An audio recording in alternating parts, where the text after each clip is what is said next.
Puis à Istanbul, hein. Je parle de Gaza. Ouais. Bon ben voilà, j'avais projeté un petit peu tout seul d'aller à Gaza, ce qui n'est pas très très facile aujourd'hui. La seule frontière qui est ouverte et de façon très intermittente, c'est la frontière de Rafah avec l'Égypte.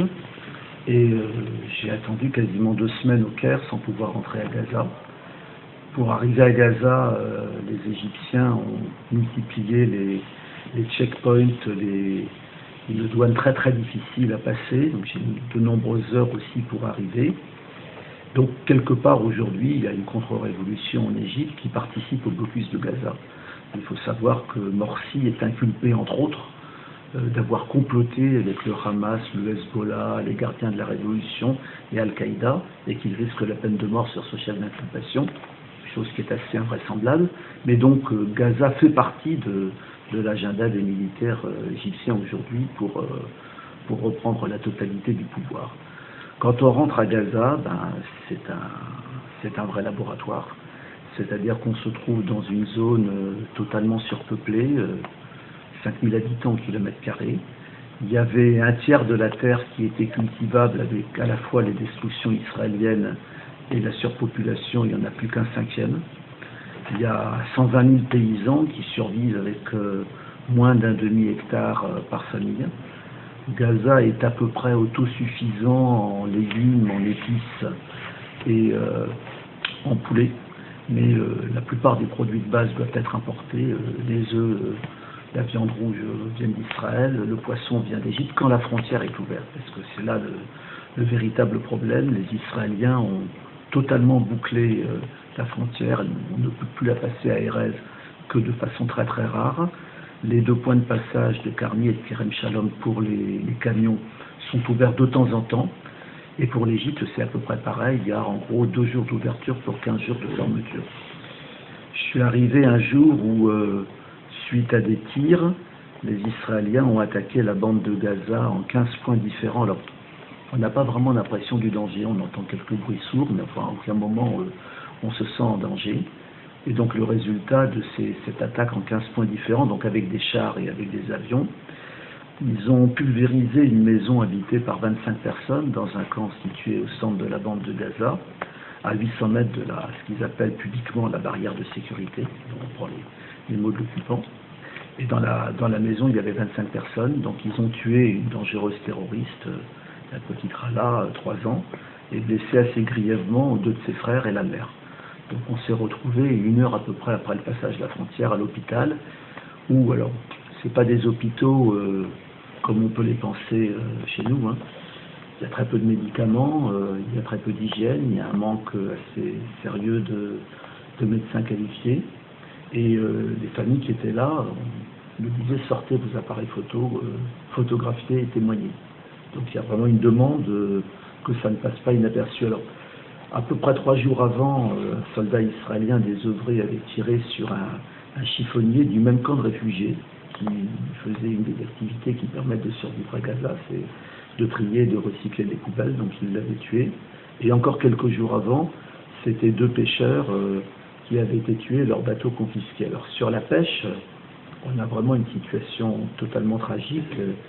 Il y a 4200 pêcheurs à Gaza, il y a 219 bateaux.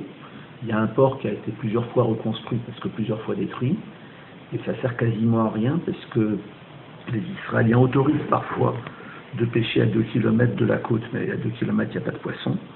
Et les 2 derniers incidents graves, ils ont confisqué des bateaux et attaqué les pêcheurs à 700 mètres et à 300 mètres de la plage, c'est-à-dire quasiment sur la côte. Donc il y a une situation totalement dramatique à la fois de misère des pêcheurs, même si on leur vient en aide, qu'on répare leur bateau, qu'on leur donne des filets, ça ne sert à rien puisqu'ils ne peuvent pas pêcher, et en même temps de pénurie chronique de poissons à Gaza, alors que c'était un des produits alimentaires les plus produits dans la région. Ils n'atteignent même pas le niveau de pêche d'il y a 50 ans quand c'était totalement artisanal. Pour la situation de pénurie, il faut vraiment parler de la question de l'eau. L'eau arrive à Gaza par l'aquifère, donc depuis la Cisjordanie à 40 km. Arrive donc, c'est la nappe phréatique. Et quand Ariel Sharon, puisqu'il vient de mourir, a eu le trait de génie d'évacuer la bande de Gaza, ils ont creusé des puits sur les 40 km de frontière tous les 100 mètres. Et donc, avec ces puits, ils captent plus de 40% de la nappe phréatique.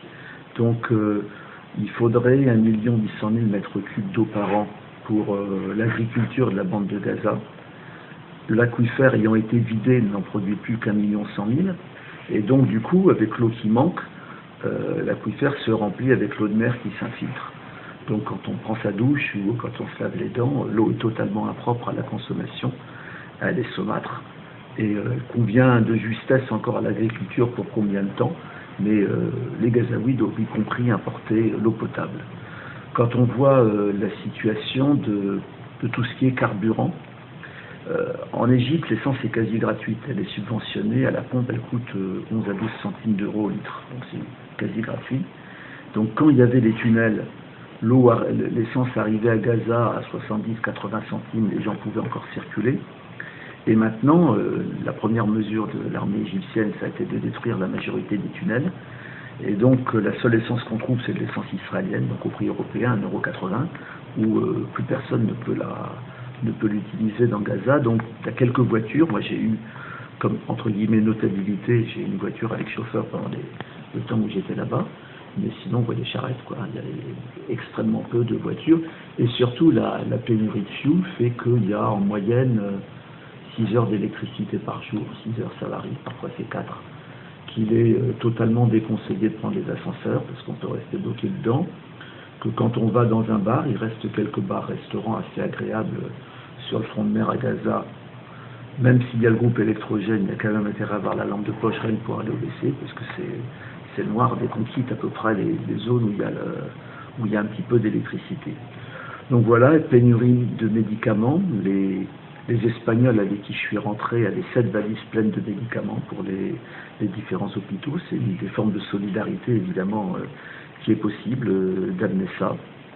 Pénurie de ciment pour reconstruire les maisons. Malgré tout, je m'attendais à pire. J'avais vu le film Catastrophe et le gros des destructions a disparu.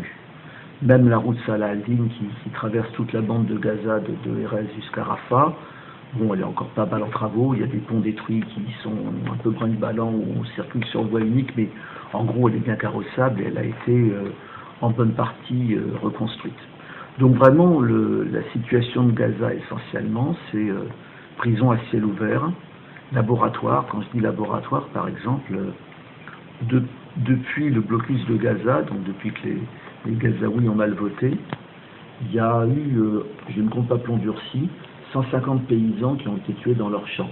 Parce que le tiers des zones cultivables s'ajuste là, ce qu'ils appellent la barrière de sécurité. Des milliers d'animaux ont été tués. Les drones ont tué 650 personnes, donc ça s'appelle une exécution extrajudiciaire. Donc on dit après que c'était djihad islamique ou artificier du Hamas. Enfin, bon, comme ils ne sont plus là pour témoigner, on peut dire toujours ce qu'on veut. Accessoirement, il y a souvent 2 ou 3 autres personnes qui meurent dans ces attaques-là, mais c'est donc 650 depuis elles sont d'ailleurs assez bien décrites dans le film qui était sorti à la télé, là, The Gatekeepers, le film sur les Shin Bet. Donc c'est des exécutions extrajudiciaires.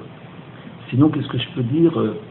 Il y a une unanimité déjà, alors c'est vrai que ceux que j'ai rencontrés appartiennent quand même en majorité, disons quand même à des gens bien instruits, même si à Gaza, il n'y a pas d'illettrisme. Il y a moins de 5% de la population qui est illettrée, contre 35% en Égypte. Et il y a 100 000 étudiants à Gaza, dans 5 universités.